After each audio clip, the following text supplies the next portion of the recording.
Welcome to a Verb Moto broadcast, or maybe you're watching this on Matt Burkeen's YouTube channel. However you found us, we're glad to have you with us, and we'll try to make this thing a little bit shorter than our 450 show.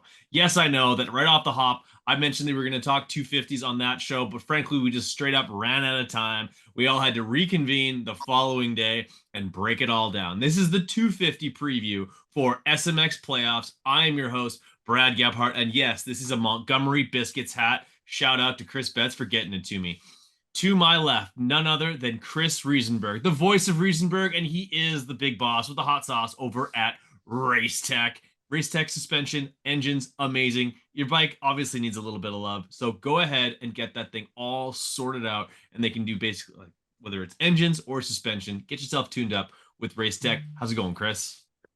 Pretty good. I wouldn't rather spend my workday any way other than talking to you guys about dirt bikes and previewing this weekend. I'm super excited to drop the gate, get some racing going on at the World Supercross Championship Finals. Oh, Super Motocross. I Super forgot the Motocross. Motocross. And he also showed up in a Team Fried t-shirt. He's giving you that angle as if you're giving him a stiff blowy. None other than the 820 in your program, likely number one in your hearts, Matt Burkeen. How we doing, boys? Ready to break down some SMX? We were just talking about the similarities to SMX that I've had in my last year of the wall factor. We might have some walls in the mix, so I think we're gonna have to change the name maybe to Super Liability Motocross. That's kind of what I'm going with. But either way, it's gonna be entertaining for the vlog. And just check the weather. We might have a mutter on our hands. This might throw a whole wrench in the entire program. It's gonna be good. That would certainly throw a wrench into things. I think at the very end, maybe we just give our thoughts as a whole. Does like who does a mud race maybe favor a little bit? 250s and 450s. Maybe we'll just tack that onto our talking points. But boys, it's the 250 class. These kids are so fun to watch. We're going to be watching them for some longer motos, two moto format. I'm really excited about it. We're gonna have these kids. All the 250 riders, they go for broke. Like the most mature guy in the whole class is Hunter Lawrence, and he's basically your odds-on favorite to win this damn thing. But he's gonna have some youngsters nipping at his heels. Boys, looking back at the some 450 info, we have to sort of like look back at the 250 the 250 motocross and supercross. One of those champions is not returning. Obviously, Jet Lawrence, he's gone on to the 450 class. He's doing awesome things there. But Hunter Lawrence, he is your supercross champion on, I believe that was the East Coast.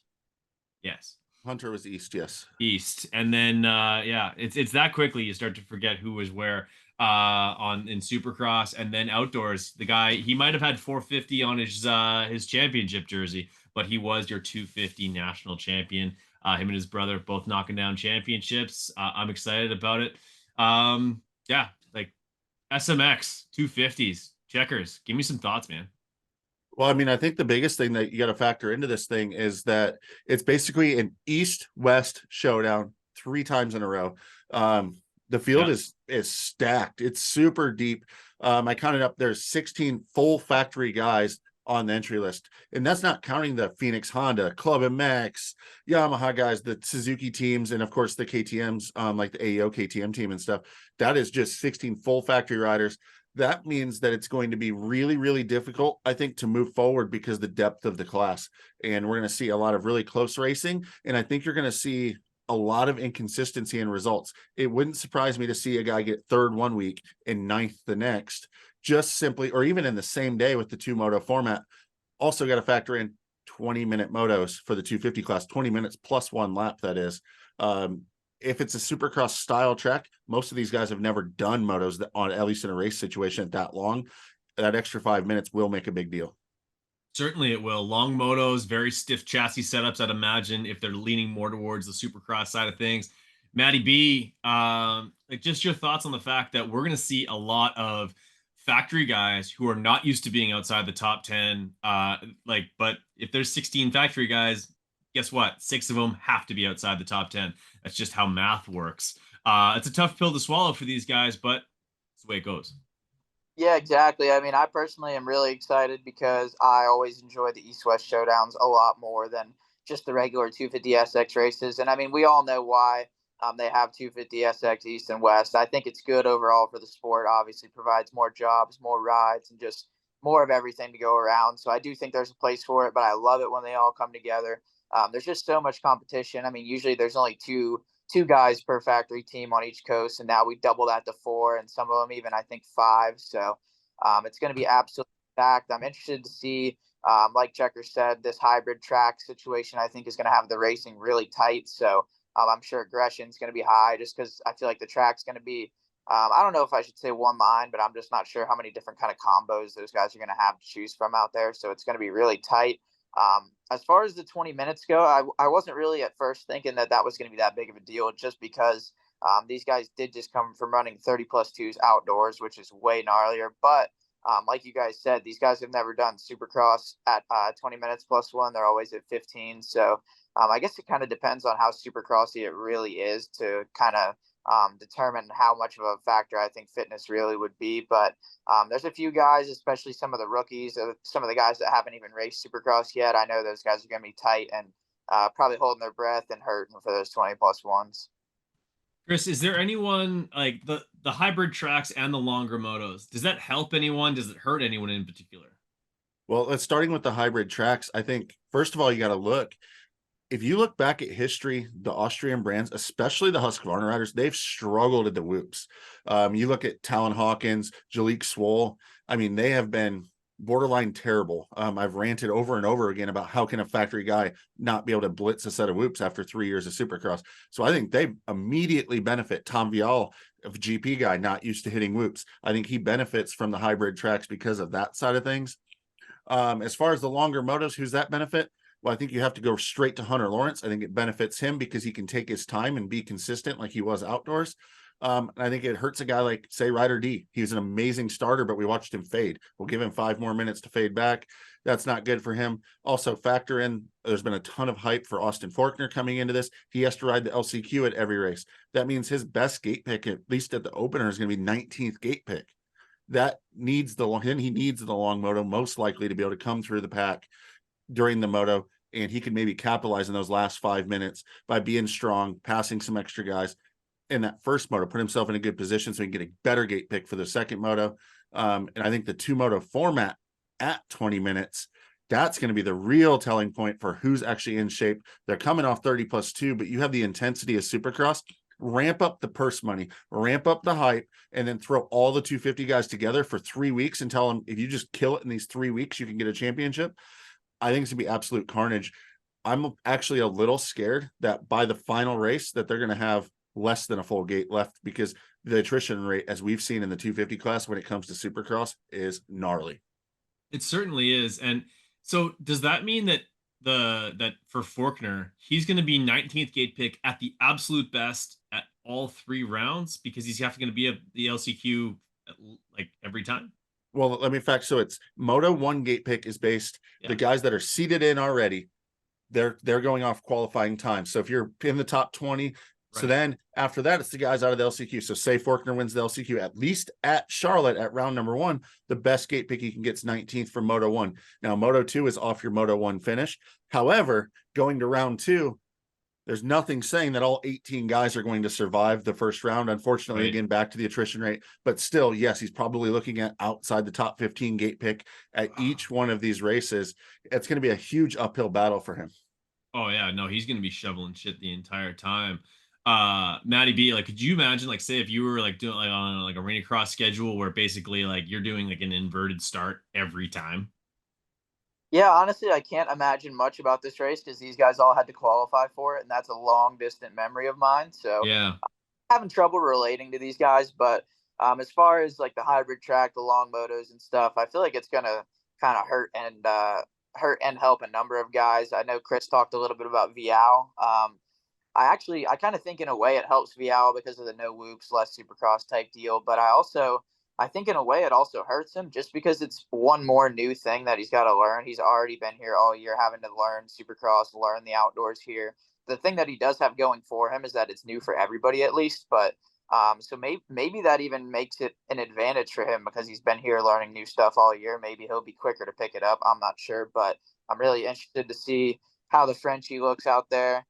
Let's see who else I got. Ryder D. We talked about the fitness. I'm curious to see though how bad it is because I feel like he could make it to 20 minutes in most of those outdoor motos, but a factor that I don't think anybody's really thought about is even though it's not full Supercross, it's definitely more Supercross than not, I would think, and it's going to Yeah. be really hot. It's going to be, it's still kind of summer, early fall. The weather's still hot, so I've even seen some stuff on Instagram stories and social media about people just saying how gnarly it is riding Supercross in the heat. So that's a totally different aspect that nobody's had to deal with before yet. Let me see who else. I think it's going to help Caden Braswell out a lot. I think he was still See learning that? the ropes.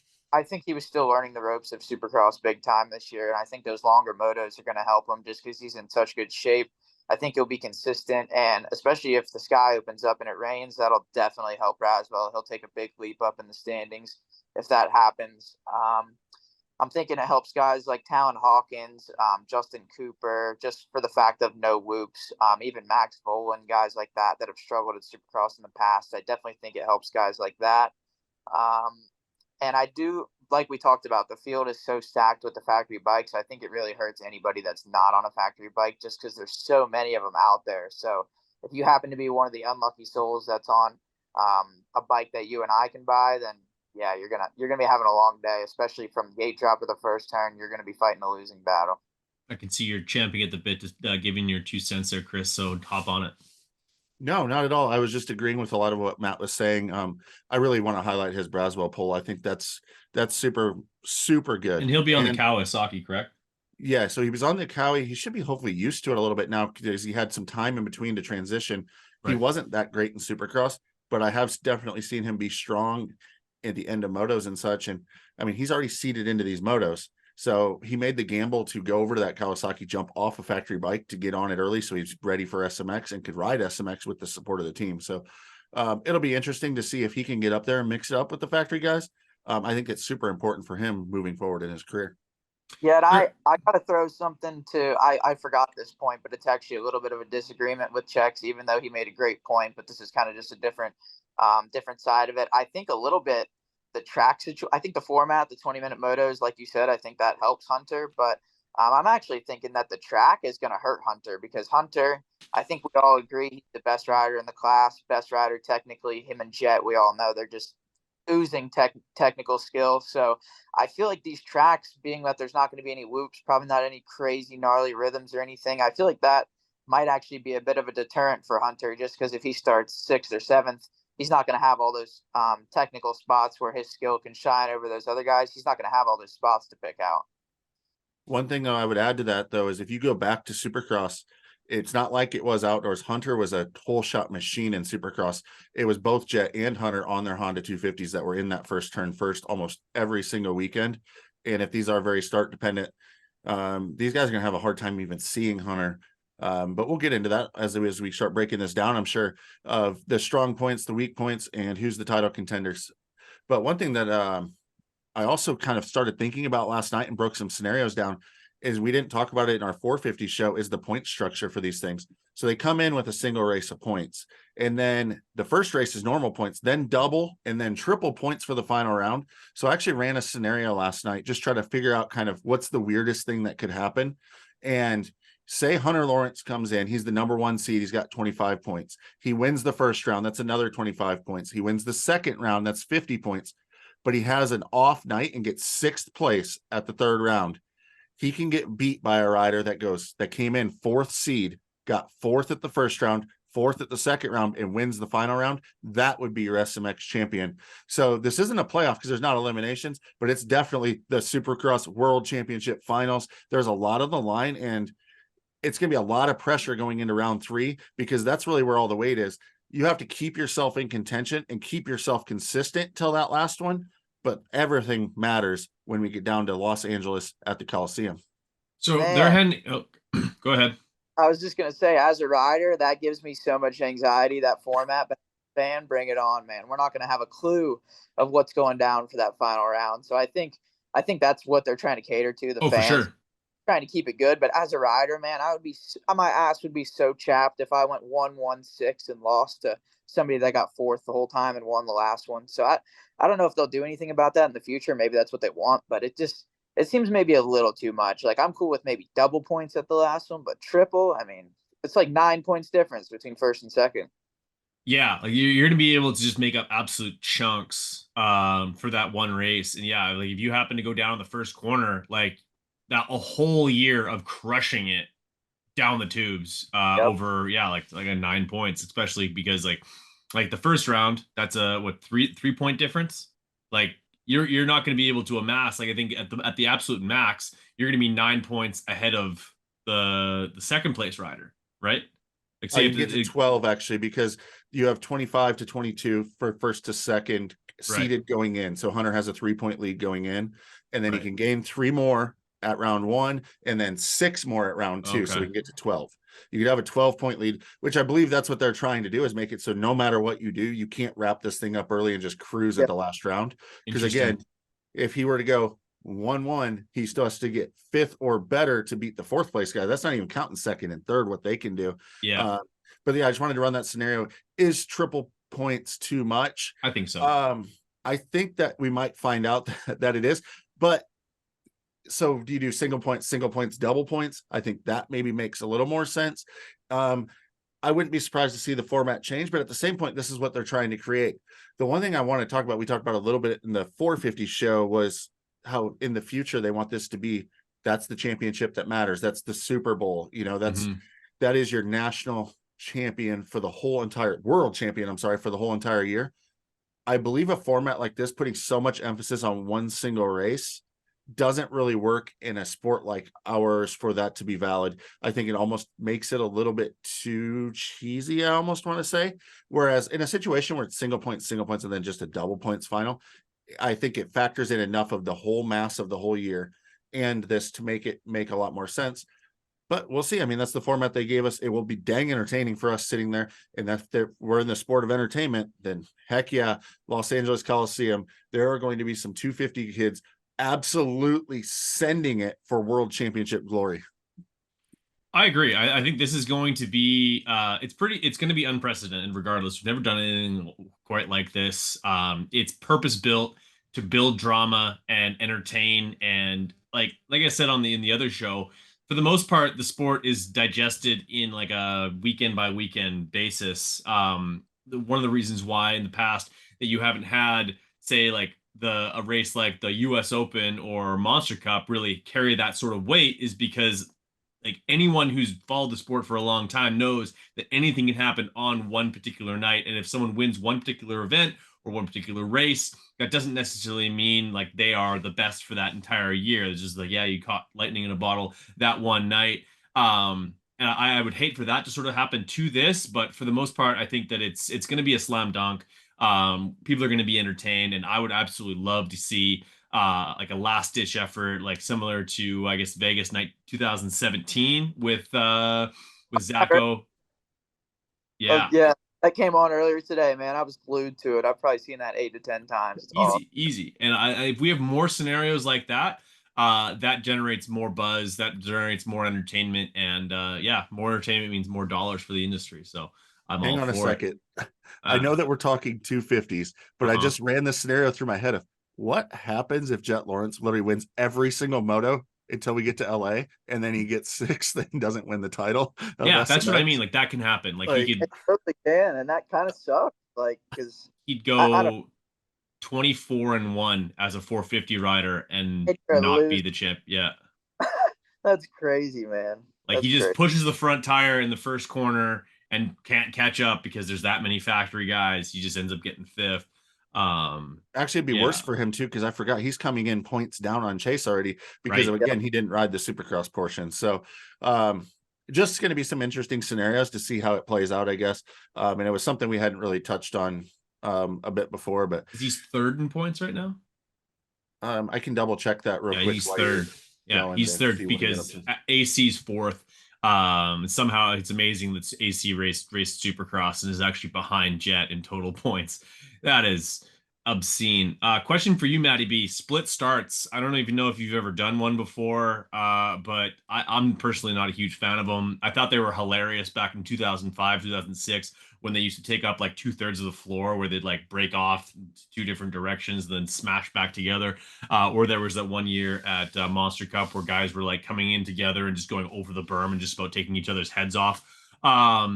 Like, yeah, you talked about liability cross, but that's going to be just that it's going to be an extra wrinkle that really throws a wrench into things. And like, does it matter? Is it going to play into how these results shake out, especially if it's a mutter?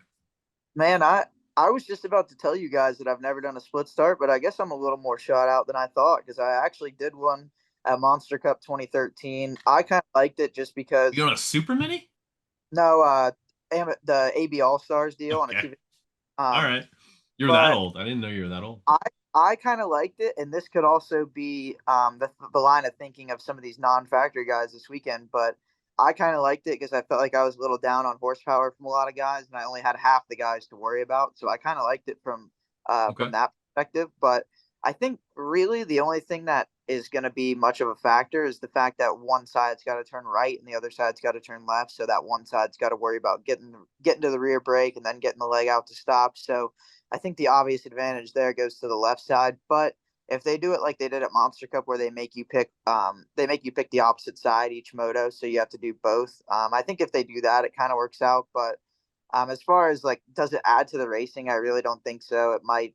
I feel like more than anything, it's just something different, which SMX is something different as a whole. And I feel like some of the fans that aren't probably as into it as us, they probably think it's cool. Oh, they're starting from two opposite sides. Let's see what happens. But I mean, us three, we all know it's not really that big of a deal. But I mean, it's something different. So I'm into it. I don't think it's really going to change a whole lot, unless the only thing I would say is if we see a pile up, like maybe one of the guys that goes into the first turn in the front on one side, if they tuck the front or something like that, there's only half space to get around them. So if one side stacks up, I mean, we could see the whole other side be like 1 through 8, 1 through 9 on a start. Yeah, I'm all for it. one thing also to keep in mind with that is their hairpin first turns, like they're complete 180s and they're going over the barrier. So they're going to have a little bit of an off camber as they're going up and turning over this barrier. Uh, they're going to lose front end Someone's going traction to launch. quite Someone's easily. going to catch air. Sick Um, air. so I would be super concerned about that side of things, especially for the guys that have the right hand first turn, because the fact you don't have your brake to help control the front end slide, even on by tapping the rear brake and kind of locking your bike in a little bit. So I definitely think that that's going to be something to factor in. But on the same side, say a guy like Austin Forkner, who has to go through the LCQ, he only has basically half as bad of a gate pick because they're not funneling from so far. Yeah. So I think that helps out considerably because he's only going to have, say, 5 guys inside of him instead of, say, 10 or 11 guys, or actually it'd be more than that even. So as far as for that side of things, it could be a little bit better. But yeah, I think it's very likely that at least in one of the motos that we have one side have a pile up and a crash, and the other side is going to make out really, really well. Somebody that had a bad gate pick in a bad moto is going to get a really good start and a really good opportunity at some point. What's the chanceability that at some point throughout this, if there is multiple split starts, and obviously there will be throughout the night, but on different events, that one side drops and the other one doesn't? 98%. Oof. That's high. That's high. Although, didn't they that did happen at a Monster Yeah. Cup, did it? I was there. Yes. That's what I'm saying, 98% because Like, yeah, you hear the other guys take off, and you're all just sitting there like jackasses, like, wow. it was great. Right. They were icing me, like icing the kicker, making me more nervous. My little 6 lap shindig. Amazing. How did you do at that one, by the way?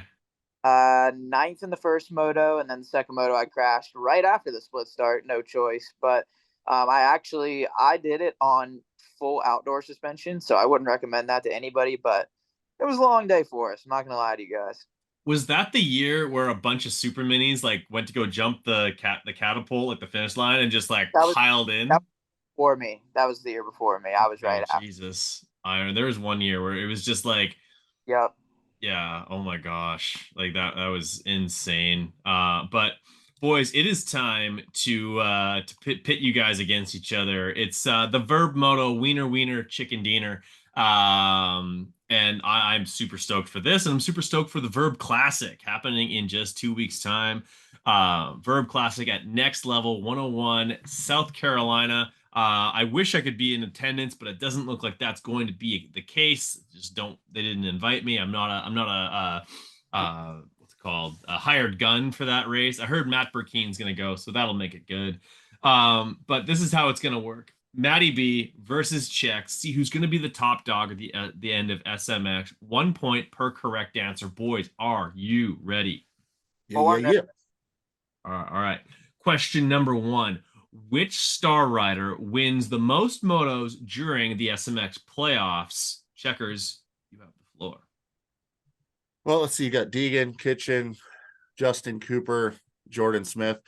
I'm going to go out on a limb here and say that not only does Deegan get the most, he is the only one to get a moto win. Wow. You think like Cooper is like so focused on 450 life, and Kitchen's just like, give me that PC Cowie. I think that Kitchen doesn't get good enough starts, and he would be the one that I actually would see winning a moto if somebody else were to do it. The reason I don't think Justin Cooper, he's a really good second and third place guy. Plain and Wow. simple, like he just doesn't win a lot. Really He good at gets a getting lot of second and second and third. thirds. He's really freaking fast. He's really consistent. He might be, not might be, he likely will be a title contender in this thing, but I don't see him winning motos. And if you've ever heard anything that I've ever put out, you know that I expect Jordan Smith to find himself on the ground pretty much twice a moto, especially with 20-minute motos, if he even makes it through all three races. So I have zero faith in him being a title contender or a race winner. I'm sorry, the dude probably thinks I absolutely hate him. I don't. I just don't think he can get it done. And I have history on my side on that one. Fair enough. What are your thoughts there, Matty B?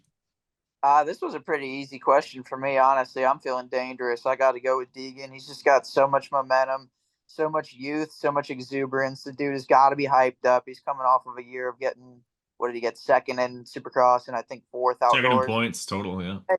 He very well could have been second in both, and he was even a title contender for 250 outdoors. And he's one of the few people this year that's just straight up put it to those guys like he did at Washougal, and he's only got to do it for 3 times. And it's not, outdoors. I think something that was really affecting him is he wasn't doing nearly as well at the tracks that he hadn't been to yet. Like I know Millville and Southwick, he struggled.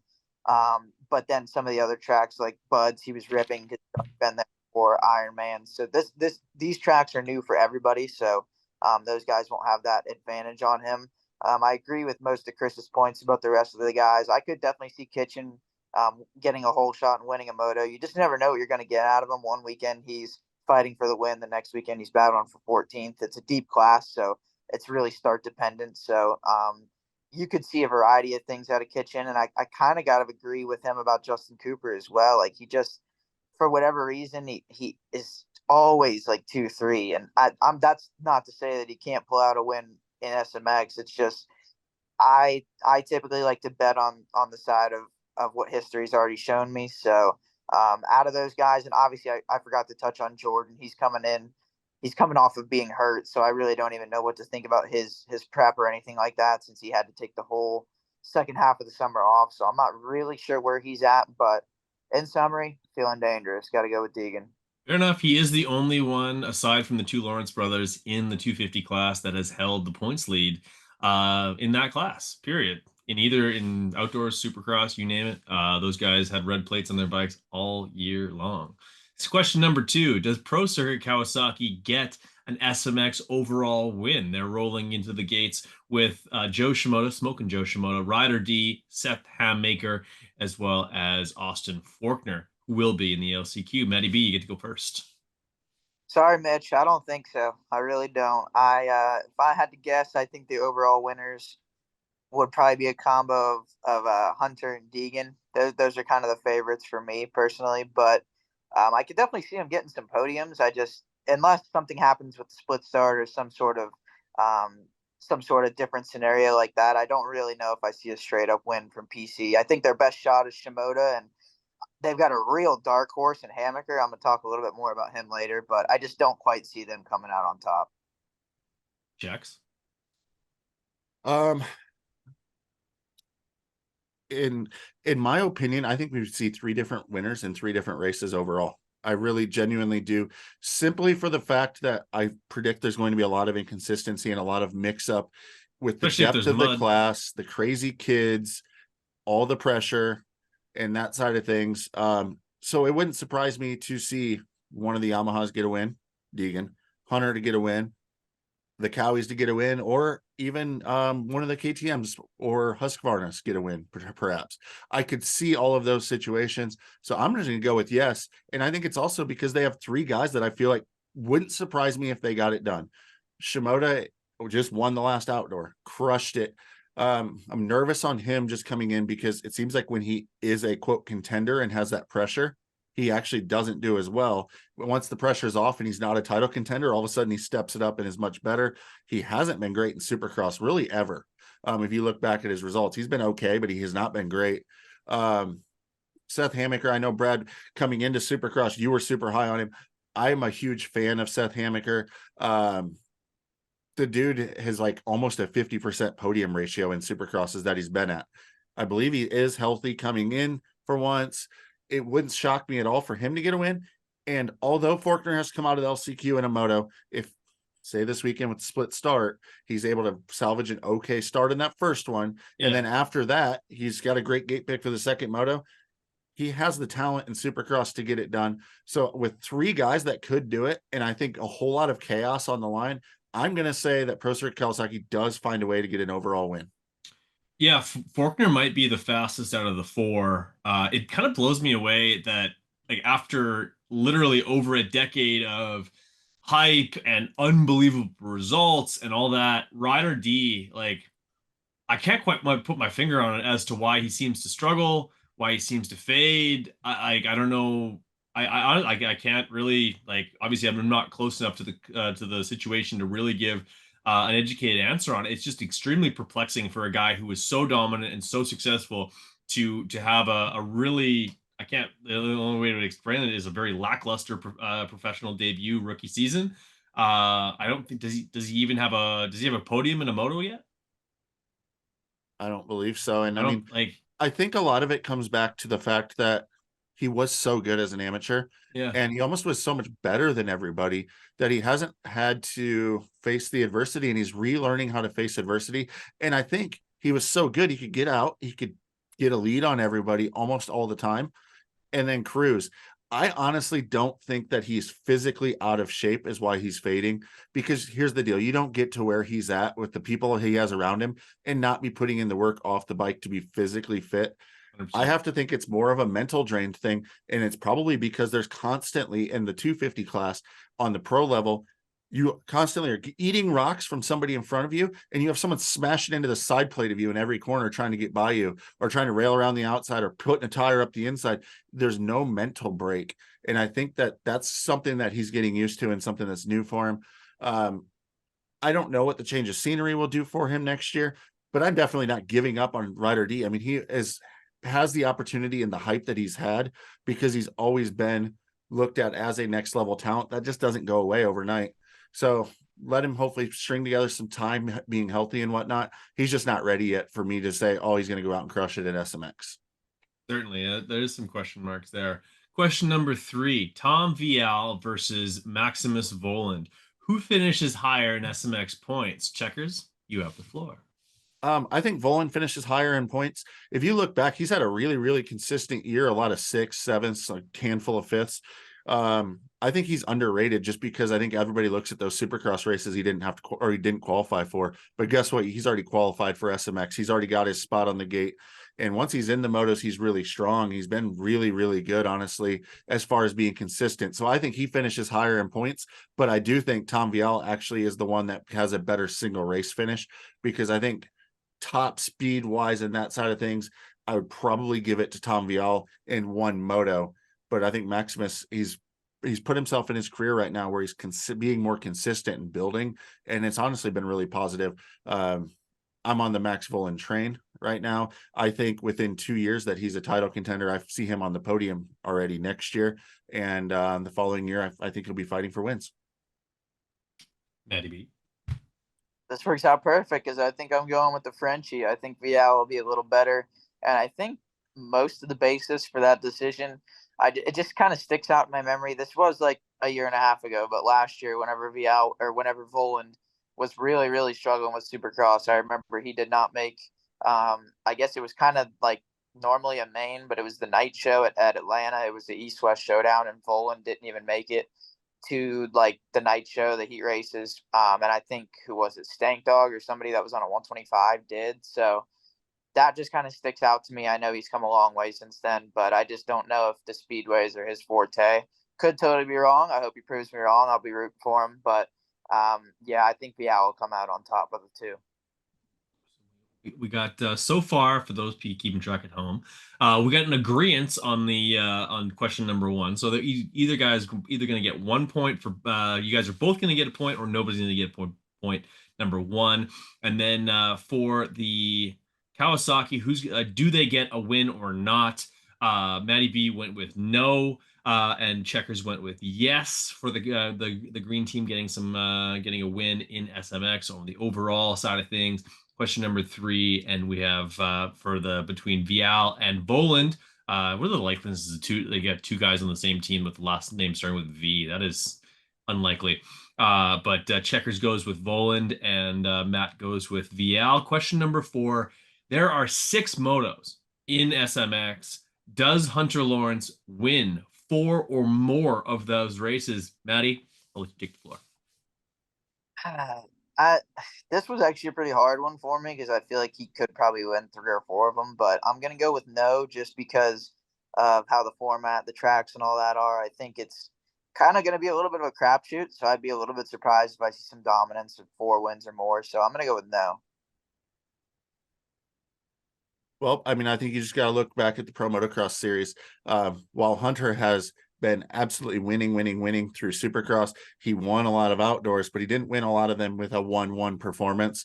He is outsmarting this 250 class because he has superior skills than a lot of these guys, superior maturity. He's not going to get this thing done by winning more motos. He's going to get it done by winning more overalls. He might take a second or take a third because he knows what's important is that he's there every single week, not stacking the thing up, not cartwheeling across the track. So I don't think we see him win 4 or more motos. I think that he will have a podium in probably every single moto, and that's how he gets this thing done. Fair enough. So you both said no? Correct. Yep. Wow, okay, it was a wash on that one. You guys are either both right or you're both wrong. Question number 5. The proverbial grenade with a pin pulled, RJ Hampshire versus Mr. Steady Eddie himself, Justin Cooper. Who finishes in front of who in overall points for SMX? Checkers, I'll let you pull on this one first. I don't think that there's anyone in the field more consistent than Justin Cooper over his career. He's constantly there. He's always in the mix. Cheese And pizza. on the other side, you got RJ Hampshire. Let's put this in this perspective for you. We're at the LA Coliseum. RJ Hampshire comes in maybe 3rd in points. It's triple points night. All of it is on the line for a world championship. RJ's chance to get a number 1 plate. He's going to go into that first turn wide open and forget to not overuse the front brake and push the front end, or he's going to be he could be out front by half a lap and crash 3 times in that race. There is 0 chance with that much pressure on the line that RJ Hampshire can keep it on 2 wheels. He's proved it time and time and time again. He's not consistent enough to get it done. Justin Cooper will be there every single moto, clicking off them seconds, clicking off them thirds, and he'll have a chance at this title. RJ Hampshire, there's no way. That's too much of a roller coaster. I'm out. Maddie B. Well, I guess I'm going to share the same viewpoint. I don't think I'm quite as negative on RJ, but I got to go with Jake Coop. Mostly just because the last time I saw RJ, he was getting hauled out of Unadilla with a neck brace on. So I'm not sure if that's like the most positive, kind of positive start to the season. I'm sure he's going to be all right for the start of it, but he's obviously not coming in with the momentum that Jake Coop has from being healthy all summer, besides his little high point debacle, but that's a lot more in the past. So, I was impressed by RJ with Supercross this year. It really seemed like he was trying to turn over a new leaf. He still showed signs of old RJ. He he tried his best to bury it, but it still came out a couple times. But you just can't beat Cooper's consistency. That dude will get second and third until he turns 65. I mean, that's just what he does. Certainly. Like, you know what? Picking like RJ would be like dating a stripper. Like, you might have some of the most unbelievable nights of your life, but in the end, your car gets keyed and it's a lesson learned. Like, there's no, like, you either end up with like a championship or all of your stuff is on the front lawn on fire. One And more thing on that, actually, Matt go really made ahead. me go back to Supercross with RJ. And I'm gonna stand corrected a little bit, because looking at it, in He's good on seven a of the 9 450. races on the 250, in 7 of the 9 races on the 250, he was first or second place. He only had 2 times that he wasn't first or second. So I will absolutely stand corrected. There was those 2 bad ones. I do still believe in Justin Cooper to get it done, but I have to correct myself a little bit that RJ actually has really started to turn it around and made strides forward in Supercross. It was so long ago, I forgot about it.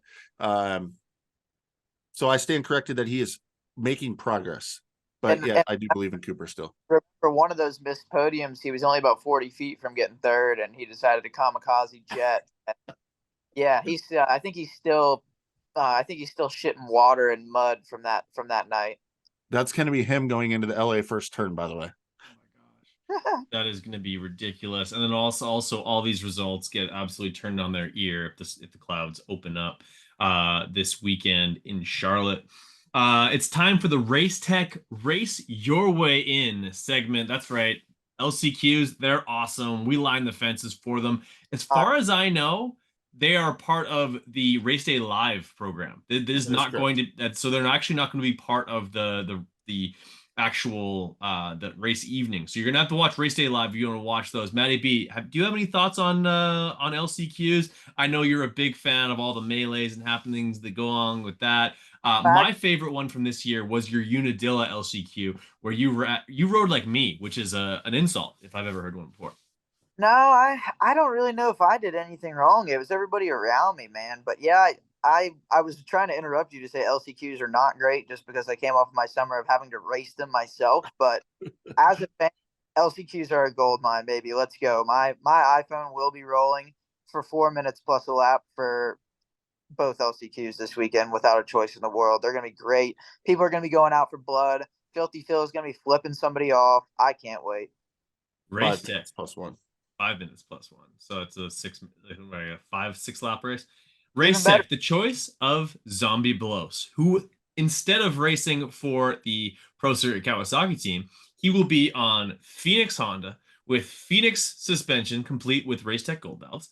And he is from Phoenix. He will not be running Phoenix handlebars because he's not a fucking idiot. And yeah, it's all things Phoenix. I'm excited about it. Matt Burkeen. Yeah, you might have a little bit of a leg up in this situation because not only do you run Race Tech Gold Belt, you've been in some LCQs, and that's why we're gonna let you go first. When this is essentially a name game, we're gonna give you 2 names, and you're gonna tell me who's gonna finish ahead of who, and actually get themselves into the races. Starting off first with number 125, Luke Neese and Hunter Yoder. Am I able to give a super short explanation too? Go for it. All right. I'm Only going if it's Yoder. about Yoder. I'm going Yoder just for the starts. Yoder was yanking starts all year, even Okay. heat races. I think he whole shot at a main. I think Luke's a little bit faster, but I just got Yoder for the starts, and it's only 5 minutes, so I'm going Yoder. Okay, fair enough. Can't reach the ground, but he can reach the finish line. I'm Uh, I'm blown away. I thought Matt and Luke Neese are like boys, they're homies, and he Or just totally backstabbed his dude and went Yoder. yeah, And for on that Storm reason, Lake Honda, no doubt. like, what the heck, Matty B? But guess what? I'm not going to backstab my guy. I am 100% on the Yoder train. He's my guy. I've always been a big fan. I'm a little worried because I think he just got back on the Cowie, and I know he was testing some new suspension yesterday for the first time, the week of the race, which may or may not go well. I don't even know if he's going to run it for sure. my answer. I'm going Nice. I didn't know any of this. I didn't know any of this. All Now right, fair Hunter enough. has been riding, and he's been riding Supercross, but he's been doing it on an HEP Suzuki for WSX at least prior to that. I know PRMX just found out. We talked about it yesterday. They found out they're going to the race yesterday. Awesome. But not only is Yoder a great starter, I think he was an Orange Brigade kid that got signed to Geico for a reason. The kid has unreal talent and skills on a dirt bike. It's just taken him a little bit to kind of figure out the transition to the pro side when his guaranteed pro ride just fell apart as he's going through that transition.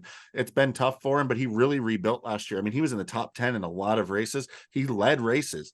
He literally led heat races and main events. How can you not go Hunter Yoder in an LCQ? Sorry, Luke Neese. I think you're a badass. I had to race your damn dad, and he T-boned the shit out of me a couple times in an LCQ nonetheless. But Jim, guess legend. what? Shout out to Luke Neese for being a badass and having a badass dad, but he's not going to beat Yoder. So that was not a quick explanation. We need to speed this up. Yeah, no kidding. You guys are just an absolute mouthful right now. Honestly, I like Yoder in that situation. He's gonna have the speed and he's great on starts, like Matt said. Checks. Next one's going to you first. Michael Hicks, your General Tire Arena Cross champion, and Jammin Josh Varese, who used to be backed by Jimmy Sloan, which I don't know if that guy's completely off the grid or not at this point, but regardless, that's where I know Josh from. Yeah, so Josh Faries is, I mean, he was a touted amateur as well, and that's why he's had this AEO KTM ride that he has. He's on a great team with great support, but honestly, he has not had a great year. I don't know No, what the it's not heck's been good. happened to Josh Faries. He needs to deliver during this SMX. I think if he wants to keep himself on the map of being a supercross racer, and frankly, I don't have the faith in it happening. I think you put money on the line. Michael Hicks has the nickname the Hitman for a reason. If there's money on the line, he's going to show up. He's going to smash you to get it. And Michael Hicks is a bad dude. I think he'll be really good to get into some of these races. I don't know about the 20 minutes plus one, but Michael Hicks, I think, will get into more of them than Josh Faries, so I'm going to go with him. All right. Gonna have to share pretty much the same viewpoint. I mean, whenever I saw this question, I just thought, all right, it's a 5-minute LCQ, and Michael Hicks makes tens of thousands of dollars on 5-minute races all year long. It is quite a bit different from arena cross. Obviously, this is super duper liability cross, so it's like way bigger even than supercross, and arena crash is even smaller than supercross. So he's got a different. He's got to hang on. Sorry, I got somebody calling. I don't know what's going on. Oh shit, we lost him. Well, you can That's go ahead awesome. and add your thoughts in, and then he can jump back in. Okay, like he'll jump in whenever he's able to. He's currently fielding a phone call from Ronald Noddle.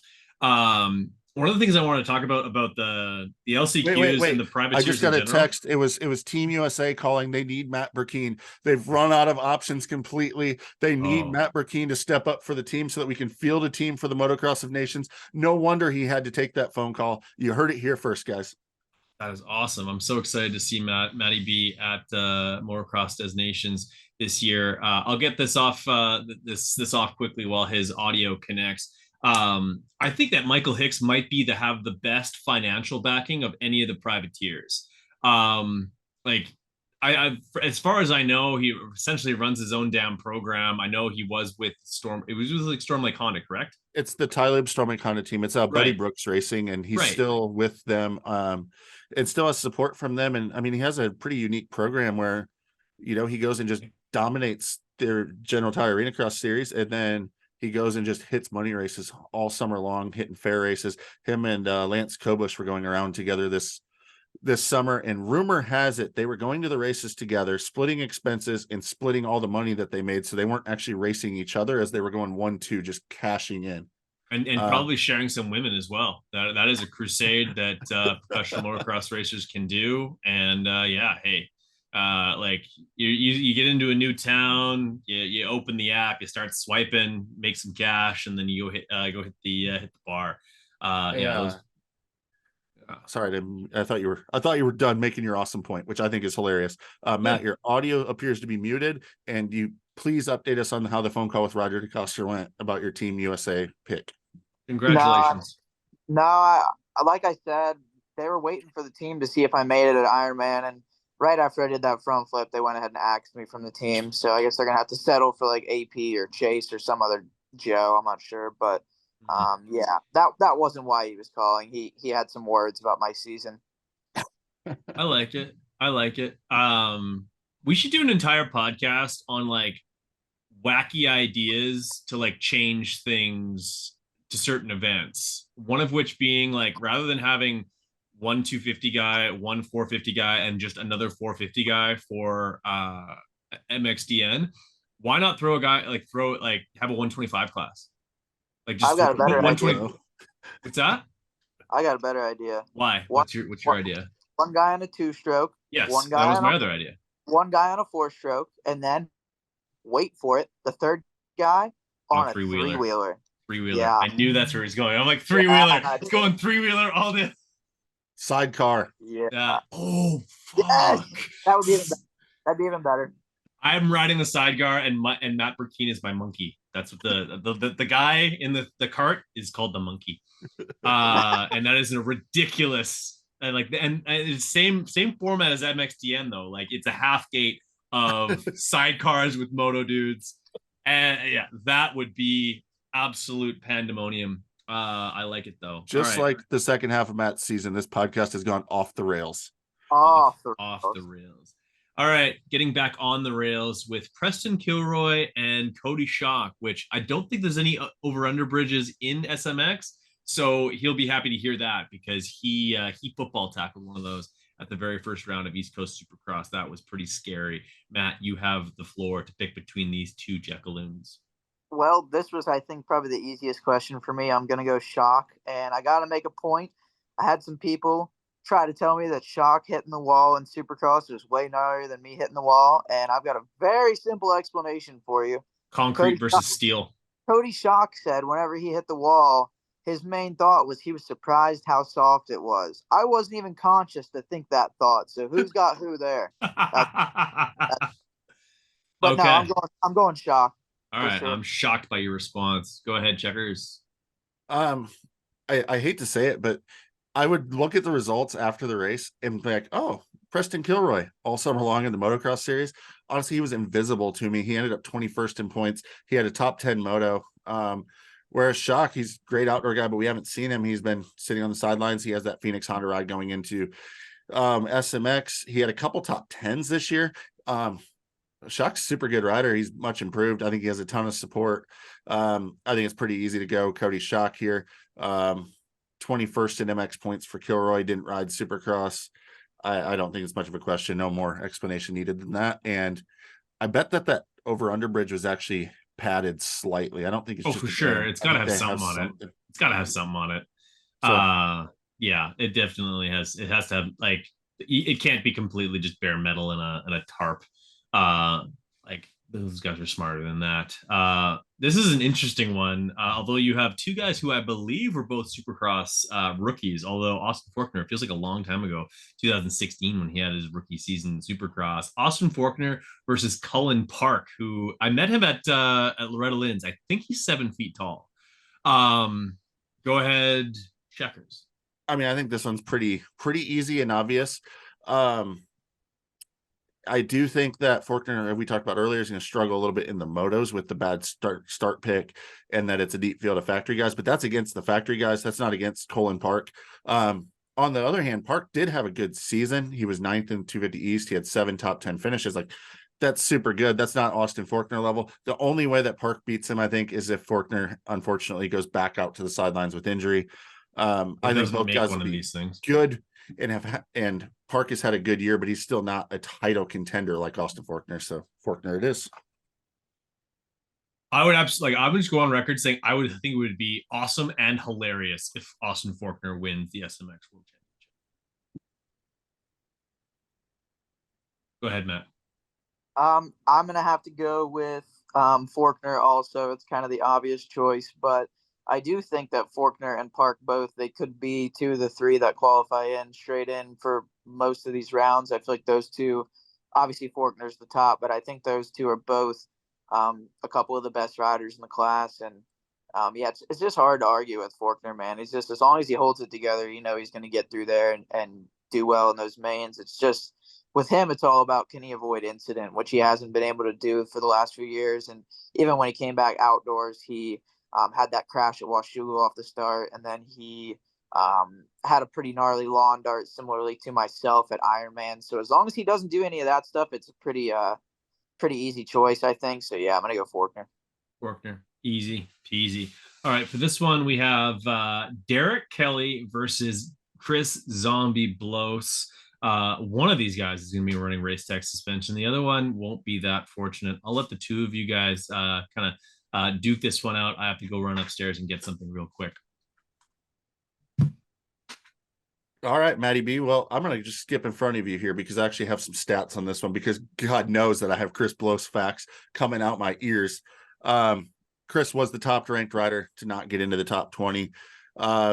He was 5th in 250 East Supercross points. He's been on the Honda a bunch getting ready for WSX. He's always agreed well with the Honda. He has a great team with Phoenix Honda.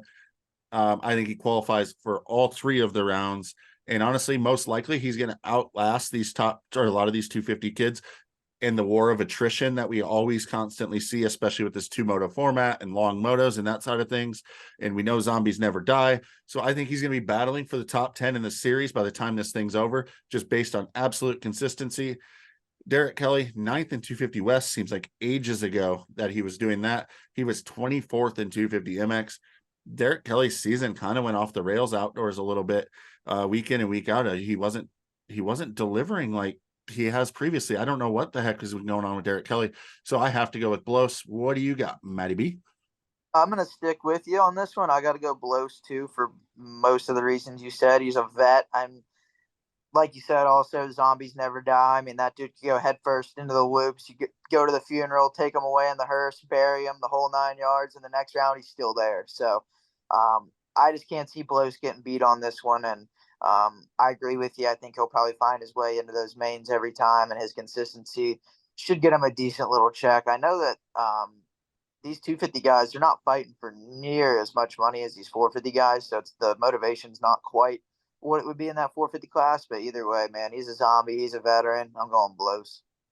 At the same point, I think anytime you line up on the gate, you don't factor in the money part once you're on the starting gate. To get to the gate and to, push through the week and that side of things, I think you do. But really, once you line up, you're just a racer. And I mean, we talked about that a little bit with, or I was talking with one of my buddies about it with the whole Forkner getting into the top 30 thing. Like, he had the number, like, I need to get into SMX. But at the end of the day, that number really doesn't matter or didn't matter. But he was a racer. He's going to show up and he's going to try to do good no matter what's on the line. If he's lining up, he's got to, it's his career, it's his job. Like, you don't see guys just go, oh, I'm just going to, mail it in because it's not a contract year for me or stuff like that. I mean, we have those rumors and it's all fun and games to talk about. But the fact of the matter is, when you're on the starting gate, you're either going for it or you're not. I mean, you don't really like lay up or not put as much effort in, right? No, definitely. And I know, me personally, I feel like whenever I've thought about the money, it kind of hurts me negatively. So obviously you think about it in the lead up, but once you get there, you really just need to think about executing and what you're doing on the bike, what you're doing on the track. And I don't know, maybe for other people, they think about the money and it gets them going, but I just feel like it's better to just focus on the actual task at hand. We have someone new that joined us, I think. How'd that What? happen? What are you talking about? I just put on a hat. Oh, Can we see the back of the jersey? None other than Mr. Pedro Gonzalez. Oh, Speedy Gonzalez. This is an arena cross jersey Yeah. from I want to say 2001. I was going to say 2001 because I believe in 2000 he was on Kawasaki's on the number 49. Ran for Yes, he was. Power Sports that no longer exists. Speaking of our post conversation, they had a road champs. They had one of these of the 49 with black plates. They also had that as a kid. They had a Budman one. Yeah, they had a Budman one. Oh yeah, they had Debo. Those are sweet. The level of detail in these is absolutely redonkulous compared to. Sorry? So far ahead of its time. Oh, I know. Well, compared to what they have now, where like the whole rider is just one color and they don't even have gear, like there's literally like they even have like it's a showy helmet, which is actually like the nose cone of it even looks like a showy. The graphics are spot on. Yeah, no, this is ridiculous. But yeah, Check that thing out. Woo! there you go. There you go. Airwaysonly.com. There's a guy who does like MX models on Instagram. I want to buy all of them from him, especially because he does like a modern or like '03 to '08 looking Cowie. So, but that's a conversation for another time.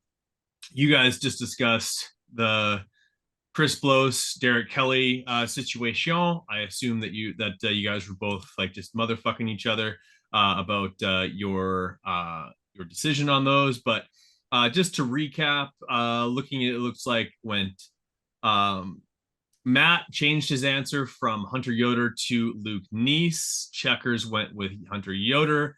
I think the both of you guys went with Hicks. You both went with Shock, which was shocking. You both went with Faulkner, which means for those three answers, you guys are either both right or both wrong. And then who did you each take for Kelly and Chris Blows? We both took blows. Amazing. So in this game, they're the only way. Like it's basically this whole game is Luke Neese versus Hunter Yoder, which is hilarious. It was almost nobody versus nobody until I changed.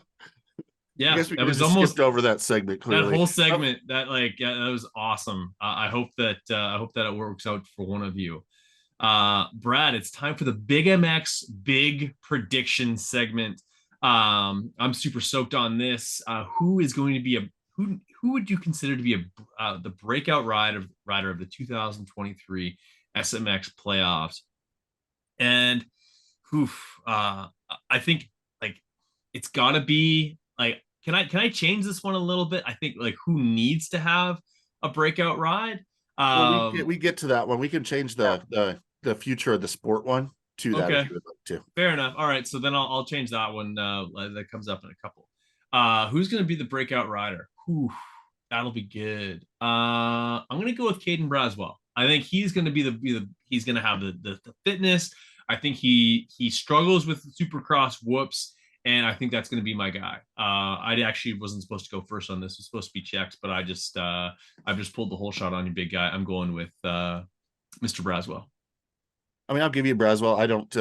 I don't particularly see it or agree. I think it's taking a step off a factory bike for him. And Could honestly, be wrong. Other than an amazing Loretta Lynn's last year, like I haven't really seen anything all that impressive from Braswell in years, really. Not to be super down on it. Like I hope that he makes it happen. Because I do think he kind of got screwed after being the top A guy at Loretta's last year, not having an opportunity. But I don't see it. But my breakout I do see is Seth Hammaker. And damn you. when Brad went before me, I thought he was going to steal it. So I'm glad I stole it from you, Matt. God. Maybe it's not that much of a breakout if we're all expecting it. It almost is just setting him up for failure. But I think Hammaker for sure will be the breakout guy. Would love to also to see him win. I would honestly love. I like great kid, great story, good sense of humor, salty to the earth individual. Seth Hammaker would love to see him win. Remember, 50% podium ratio. I think it's like just under that. I think he's one short of 50% podium ratio in Supercross. He's a bad dude. What say you, Team Fred? Hey, one thing on Hammaker before, so I can give Matt a chance to actually think about his picks, though, is a while back, like there was some kind of scary, I wouldn't even want to say fitness issues, but health issues. Remember he passed out like right after the finish line at either Daytona or Atlanta, like right after he crossed the finish, and he had some struggles outdoors, and he kind of went through some Epstein Barr stuff. Is that all for sure behind him? Because we do have two 20+1s. He's fine. Back. Okay. Good, man. He's ready to dig. Well, I was trying to pull the SMX standings on my TV, and don't ask me how this happened, but now there's apparently a 4K video of Thailand on my TV instead. Wasn't looking at that, so hey, shit. I don't know who. Maddie B and Lady Boys. All right. I have been so sold on Hammaker. Like I don't even know how to change my answer. I'm Team Seth. Seth who? Seth Hammaker, baby. Let's go. I'm not changing my answer. I'm sticking with Seth. He was out all year up until the end of outdoors. I mean, we've seen guys that go out during Supercross and come back outdoors struggle, and he was out for the whole year and came right back and slotted right in where he belonged, right in there in the top 5, running top 3 for a while. I feel like even this year, after all that time off, I think that he showed some better fitness than he had last year when he was dealing with those issues he had. I don't know any of this. I don't have any inside information or anything on that, but I feel like he's good to go now. I'm saying Seth Hamaker, and I'm breaking the keyboard. Seth Hamaker. Okay, fair enough. I didn't know you had the kind of funds to replace a keyboard like that, but good on you. I don't. Uh, I type any. yeah, it's like he's breaking the keyboard on his phone, which like that doesn't really exist. Unless you run like a BlackBerry Pearl or something along those lines. Which I would, if you had a cell phone that wasn't an iPhone, that's what it would be. Who will be the biggest letdown of the 2023 SMX playoffs? Letdown. I'm gonna go. Say a letdown would be like you'd expect him to do well and he's not. I know there's some people who out there that have high expectations of this individual, but I don't. I'm gonna say that it's damn it, I hate it. Talon Hawkins. I think Talon Hawkins, he has had a really hard rookie season. He kind of got thrown into East Coast Supercross like on a little bit of a whim. I think he was a fill-in for Jalek Swoll, and he did not have a lot of really, really solid motos outdoors. I hate to say it because he's such an awesome kid. I think that's going to be my letdown for this for SMX playoffs. I hope I'm wrong. I really do. I love that kid, but I think it's going to be Talon Hawkins. I better get to go first in this last one because I've gotten both of my answers snaked. You do actually, so that helps. All right, sweet. Well, I had 2 names, so I'll just go for the other one, and this could be good for debate because I heard Chex448 talk very highly of this individual earlier, and I don't really know. I don't know if I have any like data for this prediction or not, but I guess I'm going Max Volan just because of the struggles he's had in Supercross. Obviously, he's a factory KTM guy, so they expect a lot out of him, and just like whatever he's had going on in Supercross, he just has these random weirdo rides where he like won't make the main or will have a really bad night. So I think outdoors is kind of where he's shown ever since he turned pro. Even if you guys remember the first pro moto he ever did, he led for like 20 minutes out at Paula. So I feel like Supercross just hasn't came quite as easy to him. I don't know, for whatever reason, something just always happens. So I'm going Max Volan. Well, I don't know what the expectations that he's letting down are, but what I do know is that he had 4 top 5s in Supercross this year, and he was never outside the top 10 once he was in the main event, but he did miss 2 main events. So I'll give you that he missed 2 main events. However, dude is pretty damn good. So that's why I keep saying I think he's underrated. I don't see him going out and winning or podium. So if those are your expectations, I think you'll be let down. If you think he's gonna be right around the top 10, but 5 to 10 area where he's been all year, I think you'll see him stay there and he won't be a letdown. But I guess, Matt, you and I can disagree, and you can just join the rest of the haters on Max Volan. But I'm riding it all the way to that PC Cowie, and we're going to kick some ass because I'm on Team He Volan. is going to PC, yeah. That's what I've heard. That's the rumor on the street. But you know who will be a letdown? When you're a factory rider, the only one in the SMX Cup for your factory team in the 250 class, you're probably expected to be a title contender. I don't even expect to see this person in the top 10 at the end of the SMX playoffs because, well, he drops down the points just like he drops his motorcycle over and over and over again. It's a broken record. There's 3 guys that I could be talking about in this class, but it's Pierce Brown. Yeah.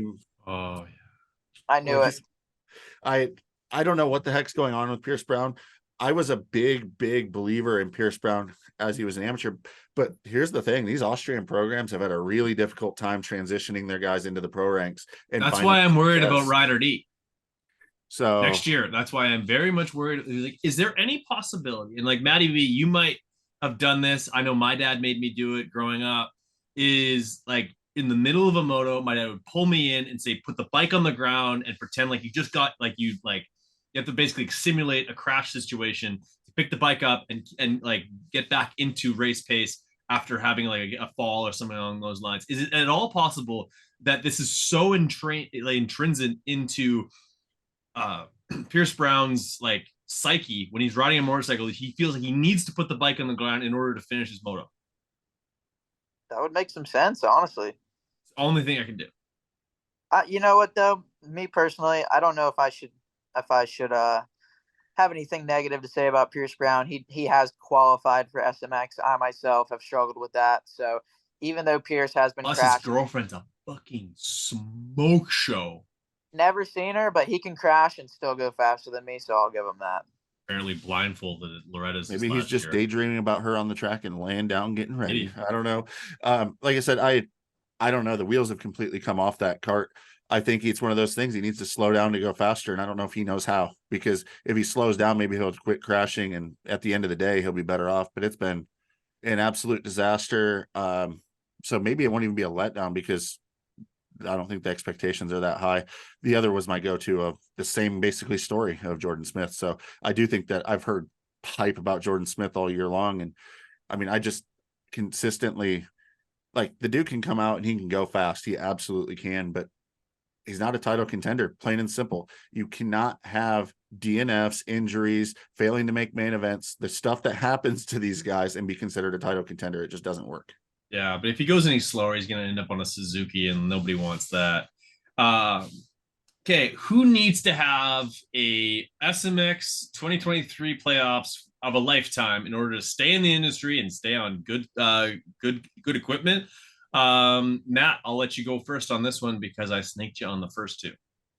Well, I have a couple of different categories of answers. The first one I'm thinking of is Faulkner, just because of how long of a shitty streak this dude's had. I mean, how long has it even been since he's been a title contender at all? I think it's been since like COVID cross 2020 with Ferrandis was the last time he had a shot at it. So obviously, I think his future is going to be locked in just because his potential. I feel like he'll be somebody where if Cowie ever kicks him to the curb, I feel like Star will have no choice but to pick him up just off potential alone. But I definitely think Faulkner needs it mostly for personal reasons, just to get some confidence back, get some wind in the sails, and just get some momentum in the program. It's been so long.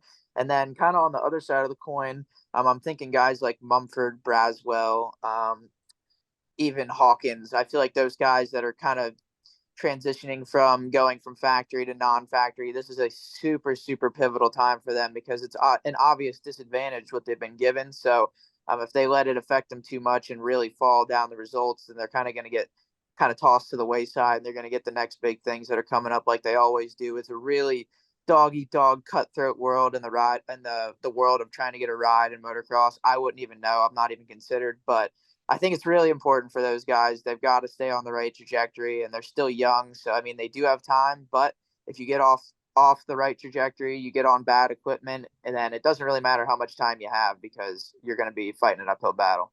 Fair enough. And Mumford's not in, correct? Oh, he's not? Yes, he is. Oh, is he? Is he LCQ guy? No, he's in. Straight in. Interesting. Yeah, he's okay. in. Is he Pro Circuit Gowie? As far as I know, I'm sure that yes. Yeah. Okay. Fair enough. Cool. Yeah, Mumford was 17th. Oh, nice. Oh, just by the skin of his fucking teeth. That's awesome. For me, the guy that really needs to perform, I look at Dylan Schwartz. I think it's his opportunity because he wasn't as amazing outdoors as he typically is. To make that impression. My fantasy results reflect that.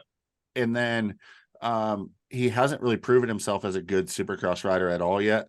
He's kind of just one of those guys that's on the border of making it onto a factory team or not. And that's why he's kind of stuck in that middle ground with a Suzuki under him, is because he's almost got it, but he doesn't. So people see some potential. So I think for Schwartz, it's really his opportunity to get himself looked at for some really good equipment, or kind of fall completely off the map. And if it's not Schwartz, it's really anyone in that LCQ because they're all in that same kind of middle ground where they get some support, but they're not on the full factory deals.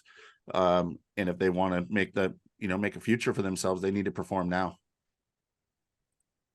I agree. So I get to go last on this one. Who needs to have a great SMX? You got to go with Brown. It's got it like Pierce Brown has got to have 3 amazing races in order for the industry to see this kid as someone who still has significant amount of potential in this industry right now. He's But it Is doesn't he? matter. They already gave him another year on his deal, I which is know. absolutely ridiculous that these guys are getting these. I mean, I've ranted and ranted about this, and again, I get frustrated because it's this 250 thing of just go fast and cartwheel your brains out, go fast, cartwheel your brains out. And I'm not a fan of that. Like, I'm a fan of building gradually through and becoming something. So I'm constantly harping on this. So when I see guys like a Pierce Brown or a Jordan Smith get these 2-year deals off of what? Like, what are you doing? What's your results? Which Jordan's results were much better this year than what he got signed off of. He got signed halfway through Supercross last year. And I don't even think he had a top 5 finish to a star Yamaha. He was like one of the first people they signed. I was like, what are you doing? Like, there's so many other You choices know who out needs to have a really good SMX is Styles Robertson. No, there. he's He's not not right. racing Him and Dax both. Star said keep it at the Awesome, house. as well amazing. as Mumford announced that he's out as well. So, I mean, I don't agree with the Styles Robertson though, because do you remember how good he was at the beginning of Supercross this year? Yeah, Styles Robertson was a bad dude, ripping, really turned things around. So I don't agree with that. Although I was also harping on that one of I really like Styles Robertson a lot, but I didn't understand that signing at all. And I believe it was Denny in our shows that was saying, man, I think that he has something. And damn it, for once, Denny was actually right when he was arguing with the paint still drying on. kept calling him Styles. Yes, all the time, Styles makes all the no time. sense. And same with Tom Viali. Um, just, yeah, pronunciation not his strong suit. But yeah, I don't know. Like, yeah. So did you say that Carson Mumford not in it? Mumford's it. I meant to say Cameron McAdoo. I think I Oh, misspoke. McAdoo. Oh, okay, yeah, bummer, McAdoo. Yeah, McAdoo's Like, back riding, but he's not in for SMX. And then Robertson as well as Dax Bennett staying home. So oh, uh, lame.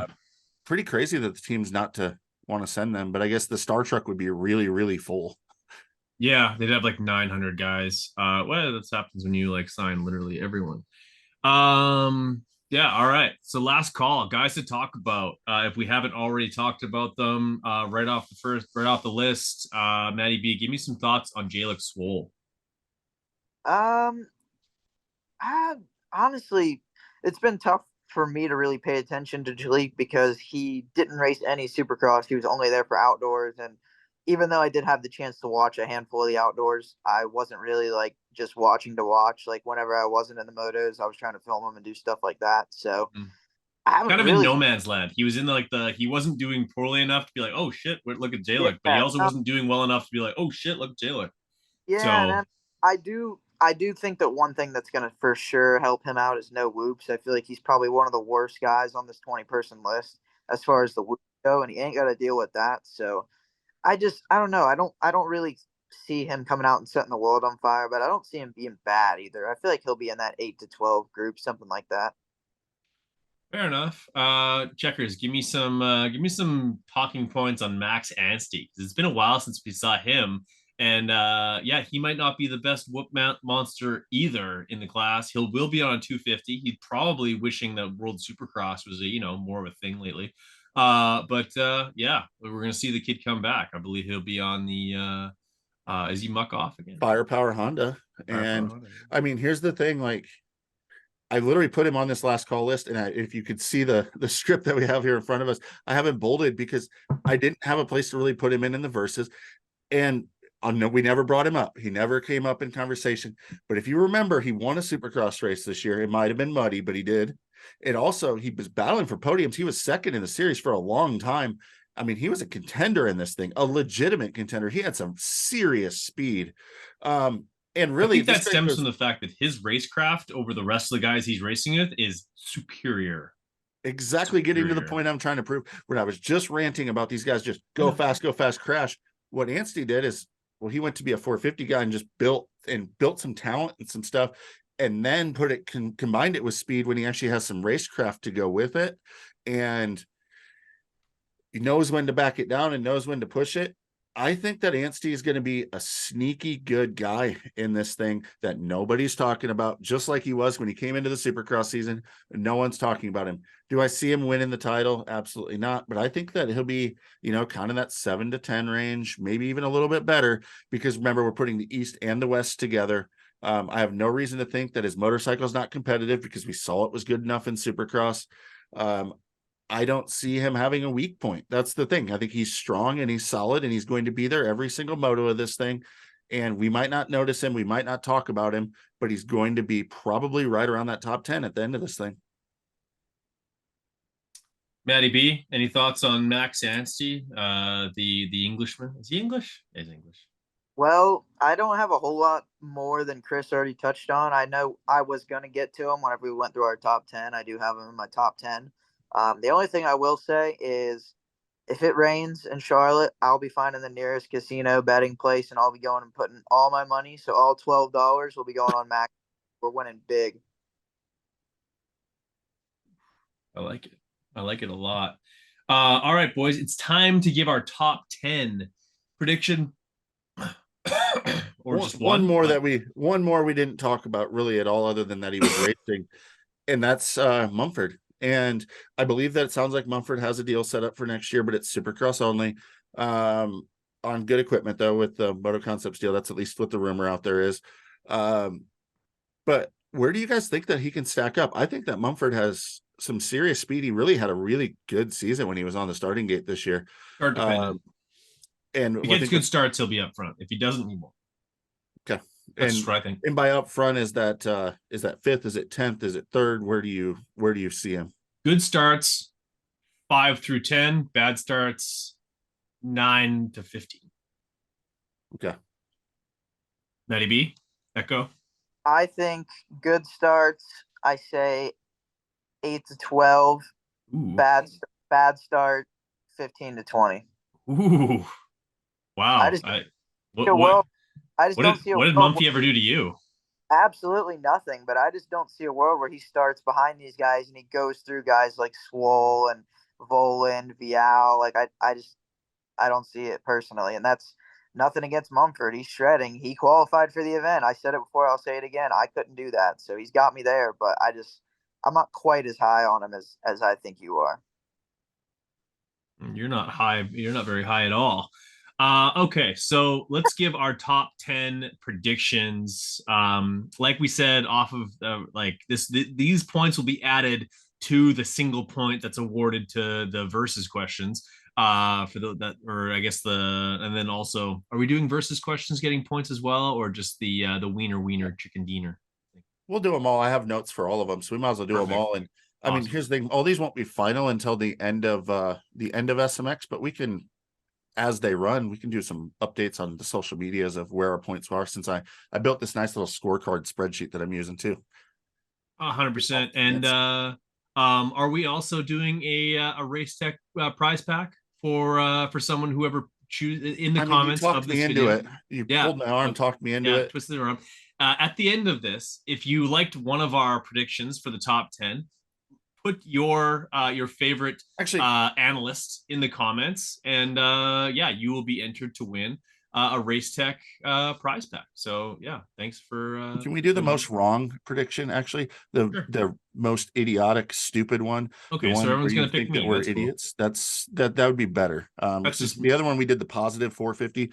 So this has been a pretty negative show for me, just kind of bashing on riders, which I absolutely feel like an a-hole for doing. So let's go that route. Whoever thinks that we're idiots. Oh, well, that just means people are going to pick me anyway. So if you're within 2, you get 1 point. If you're within 1, you get 2 points. And if you're right on the money, you get 3 points. And like we said, we're going to add this to our competition earlier on, starting off with the 10th through 8th. So 10th, 9th, and 8th positions. I will get to go first on this. In the 10 slot, I will go with Austin Faulkner. Unfortunately, he's going to be a lot of points back, and he's going to be behind the 8 ball. Yeah, he's got some speed, but he can also crash out of these things very easily, or possibly not even make one with the LCQ situation. So give me Austin Faulkner in the first place, or the 10th place spot. In 9th, give me give me Pierce Brown. Give me Pierce Brown in the 9th place spot. And then in the 8th place spot, give me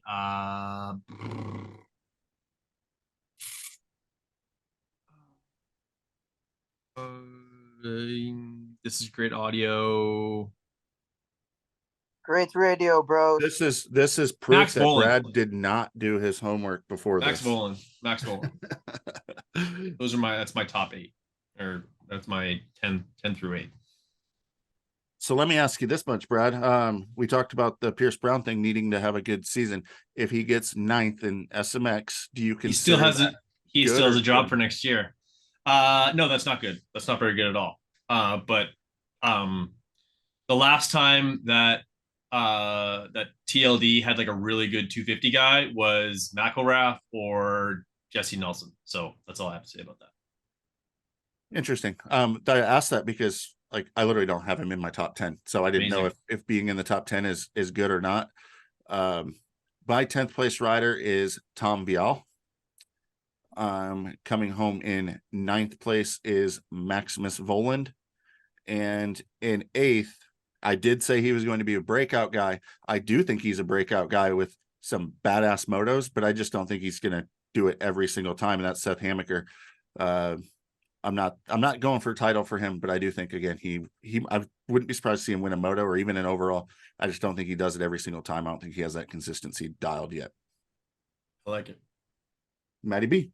All right, 10th, I've got Le Frenchman, Tom Vial, and then P9 coming straight from the LCQ, doing it the hard way. I've got Austin Forkner. I think he'll be like better than a 9th place guy, but obviously he's coming in a lot of points down already. So he's already kind of behind the 8 ball there. And then, like I talked about earlier, he just kind of seems to have this thing about finding trouble. So hopefully he doesn't get into any, but if he does, that'll kind of slot him back to where I've got him in 9th.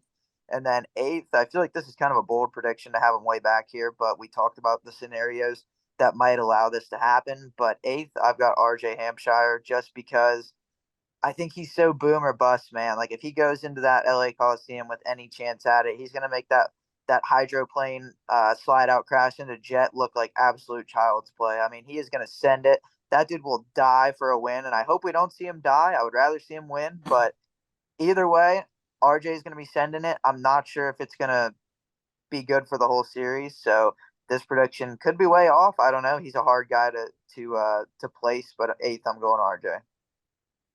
Okay. Well, I am going to go with for my 7th, 6th, and 5th pick. I am going to go with Hamaker in the 7th spot. 6th spot, I'm going to go with Com Vial, and in the 6th spot, I'm going to go with Justin Cooper. You did 6 twice, I think. 5th spot, Justin Cooper. Gotcha. Checks or me? Go ahead, Maddie. Okay, so 7th, I will go with some fish and chips, Max Anstey, without a choice. I know nobody's been talking about him, but you can't deny what he did in Supercross. He was there the whole season. He would have been easily second without a bike problem, I believe. So I'm going Anstey 7th. 6th, I'm going to go Seth Hamaker, like you talked about. I think he's come in with hardly any points, so that's not really going to help him. But I really feel like he's going to have some good rides. He's my breakout guy of the year or of the SMX season. And I really feel like that is more for like single results. I could see him putting in the title. Obviously, 6th is still good in the points, but when you're coming in 24 points back, I feel like you can only be but so much of a title contender. So I got Hamaker 6th, and then 5th, I've got Levi Kitchen, the chef. He's going to whip up some top 5s. I would have him a little bit higher, but I just feel like the consistency is not quite where some of these other guys are. And especially if he gets a start, he could be off for the races. But I've seen quite a few races outdoors where if he gets mired back in the pack, he kind of gets stuck back there. And we all know he's going to have his eye on that PC Cowie that's coming soon too. So all those factors aside, Levi Kitchen, top 5, no choice. All right. Well, speaking of Kitchen, I have him in 7th place, and really for the same reasons that Matt has him in 5th. Is I think he finishes where he starts. He doesn't have the speed to go through these guys, but he has the speed to run from them when he starts in front of them. So Kitchen I have in 7th. I have Forkner back in 6th. I like what I'm seeing from Forkner. I really believe that, he's gotten screwed a couple times. It's not like it was just him cartwheeling when he had Jet Lawrence come across the finish line, jump off the tough block straight into his front wheel. When he had the mentality of just being there and being consistent, and then he comes back and he gets smoked on the start when him and Hampshire ping pong off of each other straight to the turf, misses Supercross this year. He came back and he was probably better outdoors than he's ever been. Faulkner hasn't been the great outdoor rider that he has been in Supercross at times early in his career. But I think the LCQ thing is the reason that he's all the way back in 6th. And in 5th, I have RJ Hampshire. I mean, he showed in Supercross this year that, he's one of the guys, but he still just doesn't have the complete consistency, the package deal to get it done every single weekend. And I'm also a little nervous, like, how healthy he's going to be, how much riding time he's going to have and stuff. He did just have big injuries, big cartwheels. So for that reason, I have RJ Hampshire. I would say back in 5th, because I do believe he's capable of a lot more when he's on 2 wheels. Brad, you want your 4th and 3rd? 4th and 3rd for this particular. This is going to be. I've already going to leave guys in the top out of my top 10 that should bloody well be there, and they kind of blow like they should be in there. But have I said RJ Hampshire yet? You have not. Okay, so RJ Hampshire in the 4 spot, and then I'm going to have to go with Levi Kitchen in 3. You have Kitchen pretty far up. Any analysis on that, or just going with your gut, making it up on the fly? I like the star. No, I just like star bikes. I think he's gonna get good starts. And I think he's gonna want to leave Star Racing Yamaha on his route, on his way to Pro Series Kawasaki with a little bit of an exclamation point. And the only way that could backfire is if he had a first race that's really sucks and he's like over it and like, get me off the PC cow. And honestly, that's gonna be something that, like, for the guys who are changing teams and like the shuffle, like, you could very easily see like they all race when the gate drops, they try hard. But I think there's something to be said for some of these guys who are changing teams. We talked about Chase Sexton, these guys that, like, if things are going sideways, they're going to start to go through the motions a little bit, and that's going to take the competitiveness out of this playoff series a little bit, I think. But it's triple points at the last one. It is. Matty B? Oh, it's up to me, I guess. Yes. My 4th place, I have Smokin' Joe Shimoda, coming off of a 1-1 finish. I think that he's moving forward. The problem is I haven't seen enough in Supercross. I don't know if he's consistently got enough good starts. I think he's going to be good. I don't know if he's going to be great. So I have Shimoda in the 4th spot. And in the 3rd spot, I think he's going to consistency his way there with lots of 2nds, 3rds, maybe a couple 4ths. Justin Cooper. Well, Chex, I'm pretty damn sure we have the same top 4, because I also have Joe Shimoda 4th and Justin Cooper 3rd. So that only I left Joe Shimoda out of my top 10. That's awesome. Hey, I almost left Faulkner out of mine until we started talking about him earlier, and I had to start scribbling shit over here. But yeah, I think me and Chex are on the same page. We only got 2 guys left. One's dangerous and one's an Aussie. So I think we all know what's coming here. Well, you can go ahead and go there, Matt. And I guess, Brad, one thing, though, that just shows how deep this class really is. And so when we leave a guy out of the top 10, like, I don't have Anstey in the top 10. I gave you plenty of reasons why he could be there. I can guarantee you almost that I'm going to be wrong. I just don't know which one of these guys is going to be inconsistent or not last the 3 rounds to open up the spot for Anstey. Yeah. But I would almost guarantee he'll be in there. I just don't know where. But that just shows, like, we don't have Pierce Brown in there except for, I think you do, and none of the other ones of us don't. Like, there's a lot of guys that are left off this list. It's because it's deep. Unless he breaks his femur, I'm going to be wrong about Joe Shimoda. But Matty B, give us your champion and your runner-up. All right, well, my runner-up is going to be Mr. Danger himself, Hayden Deegan. And then I think we all know the winner. I'm going to go with Preston Kilroy. No, I'm just kidding. First place, I got Hunter Lawrence. No offense, Kilroy. You were just a name I picked out. No choice. But, I mean, Hunter's already won everything there's been to win this year. I think we've all seen it coming. And I really feel like it's going to take something special for Hunter to not win this thing. And you already know that Deegan trying to do that something special. He's already always trying to get in Hunter's head, with a little smack talk and just whatever he can do. That's kind of their MO. So I think it's going to be a good run for the title, but I got too much faith in Hunter, man. He's a veteran. He's about to be going to the 450s alongside Jet, and I think he's going to put a stamp on this 250 career and ride off into the sunset, baby. Oi, oi, oi. Hang on, guys. I got to make a phone call here because Matt just brought up a really, really good point. Hey, babe. I need you to put some popcorn on for me for this SMX finals. Yeah, definitely get extra popcorn because we're going to need it. All right, thanks. Love you. Bye. All right, sorry. I had to get some popcorn ordered because I'm here for it, baby. Deegan is going to do everything in his power to make this thing freaking entertaining. There's going to be so much smack talk. It's only 3 races. Again, the intensity level is going to be through the roof. Do you guys realize, like, if you watch the 250 East, like, first heat race every year, how it's just absolute chaos because those guys have been watching the West guys for weeks, just itching to go. Well, we're going to ramp this up with all this hype, all this purse money, and all this opportunity of a 3-round series. And leading the charge of doing that is 100% going to be Star Racing and the Danger Boy Deegan crew. Oh my God, I can't wait for it.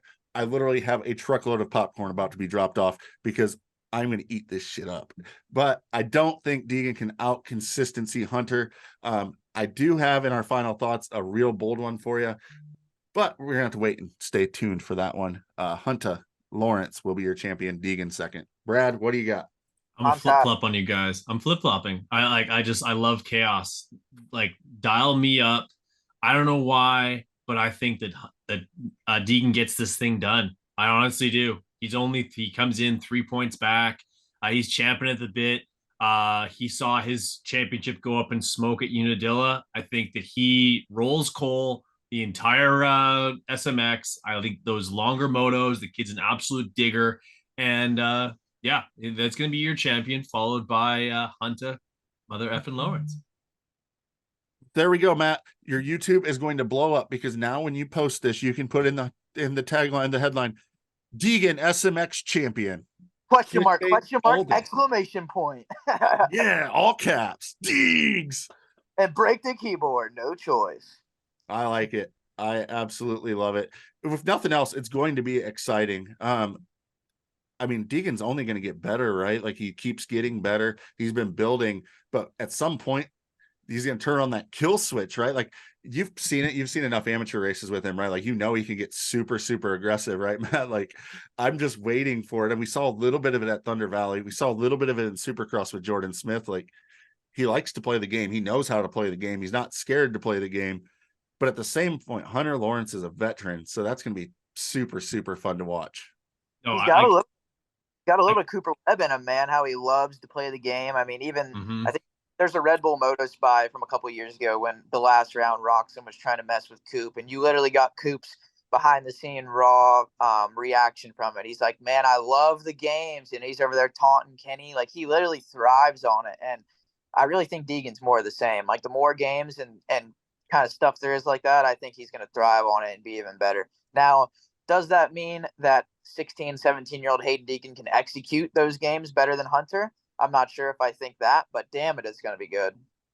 It's going to be glorious. I think it's going to be so much fun to watch these guys. I'm just excited for like nighttime racing. Like, as much as I said this in the 450 preview, but like the fact that we get a night of racing, throw some burgers on the grill, watch some. These are day races. Just the first one. Charlotte's fuck. Whatever, day race, like, I'm gonna go like, I don't care. Just the first one. That's okay. The only race Supercross-ish that should be in the daytime is Daytona. Like, bleh. I don't like, and then that's an hour earlier in my time, so it's gonna be like it's gonna be like watching a national. God damn it. I'm not a fan of day races. It definitely doesn't set the environment and the mood. Now, as we're transitioning into final thoughts, actually, that'd be a good spot for this. Really is one of the things with SMX is like they're trying to amp everything up, and that would include amping the show up, because that's what Feld freaking kills it at, is the show and the opening ceremonies and stuff. That is one thing that day races really struggle with, is that environment and the feel. And then also the other thing is, like, the speedway tracks, they're so spread out that you don't get that intimate environment and that loud noise of a stadium. And like, when you want to amp up the action, usually the smaller the venue, the better the action and the environment and the feel.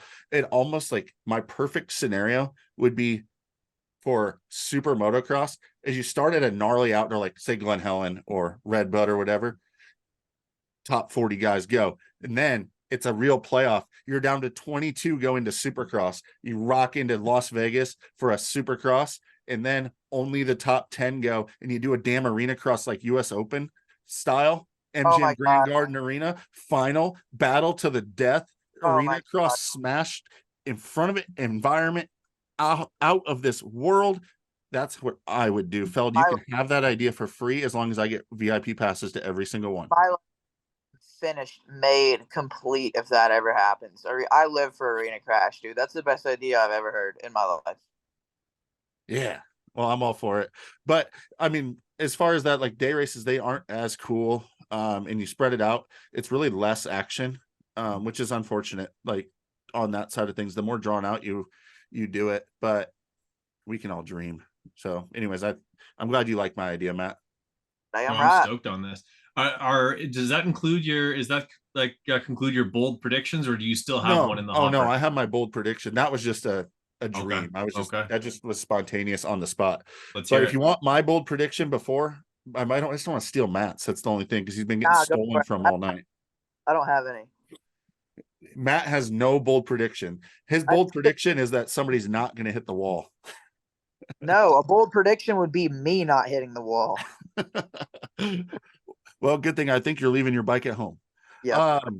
My bold prediction is the guy, Deegan, will win more motos than Hunter Lawrence at SMX. That is a bold prediction. That is a bold prediction, my friend. I don't see that happening. He's gonna be fast, dude. He's gonna be so fast. He's gonna be fast, and he doesn't have to only worry thing about is whoops. Just the consistency thing is where Hunter's gonna get him, I think. But he's showing it. He has the speed to do it, and I think he's okay to sit back in that second spot, and especially those first motos, knowing, hey, I'm gonna go 2-1. I'm going to go 2-2 and get the overall. I'm going to just keep cashing in those points. Where Deegan, he wants to win every single time he lines up. He wants to murder these guys right now because he's got that kid energy and that fire in his eyes. And all he sees is getting to that checkered flag first and revving the crap out of his bike and throwing scrubs and whips. I think the tracks are going to suit him really well. I think he's going to be really good. He's going to be fired up. I think he has a very good opportunity to win more motos than Hunter Lawrence. Matty B. Shoot, I had one and I just somehow forgot it. How did that happen? That's because you're blew your mind. You're in concussion protocol. That's why. Dude, I had a good prediction and I totally forgot. Oh, okay, got you. I'm back. All right.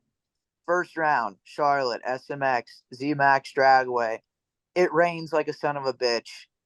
And Max Anstey wins round 1 of SMX. That would be legendary. That would be absolutely legendary. Here's my bold prediction. The Super Mini class at Chicago is going to be the best race of that night. Are you kidding me? There's a Super Mini class? I knew about I knew about the 60s at Charlotte. Don't tell me we're going to get C class at fucking LA. Don't tell me. I believe it's All Stars. It's 125. It's a 125 class at LA.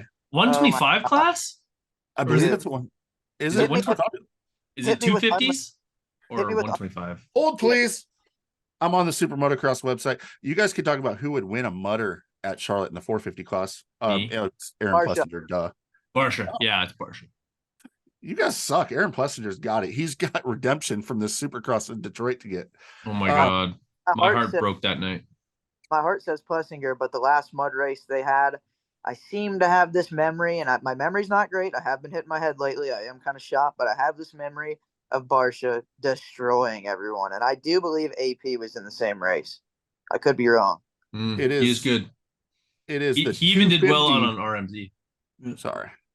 It is the 250 World All-Stars at the Los Angeles Memorial Coliseum. 65 Super Minis and then 250s. If they want to sell out, do unlimited C&D at the Coliseum, I'll fucking be there.